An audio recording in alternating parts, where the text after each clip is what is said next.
अंबाजोगाई शहरात नगर परिषद प्रशासनाने शहरातील मोकाट श्वानांना जेरबंद करून शेल्टर हाऊसला रवानगी करण्याची मोहीम सध्या हाती घेतली आहे। या मोहिमेनुसार वेगवेगळ्या भागातील श्वानांना जेरबंद करत असताना नगर परिषदेच्या स्वच्छता विभागाची टीम मेडिकल कॉलेजच्या प्रवेशद्वाराजवळ पोहोचली। या टीमचं नेतृत्व स्वच्छता निरीक्षक अनंत वेडे हे करत होते। त्या ठिकाणी नागरिकांनी मोकाट श्वानांना जेरबंद करावे म्हणून मागणी केली होती।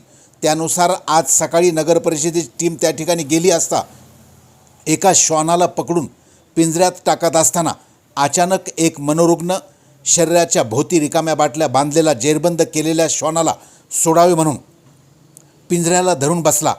बराच वेळ ही झाटापट सुरू होती। त्या भागातील नागरिकांना विचारणा केली असता सदरील प्राणी त्याने पाळला असून भीक मागून आणून स्वतःला व श्वानाला खाऊ घालतो, त्यामुळे ते एकमेकाला सोडून कधीच राहत नाहीत अशी माहिती समजल्यामुळे या टीमने तो श्वान सोडल्यानंतर दोघे एकमेकाच्या सोबत गेले। ही घटना समाजातील सर्व घटकांनी बोध घेण्यासारखी आहे। समाजात प्रत्येकजण दोन समाजात तेढ निर्माण करण्याचा प्रयत्न करत आहे। एक मनोरुग्ण व श्वान दोघे वेळ पडली तर जीवाची बाजी लावली, मात्र श्वानाची सुटका करून घेतली।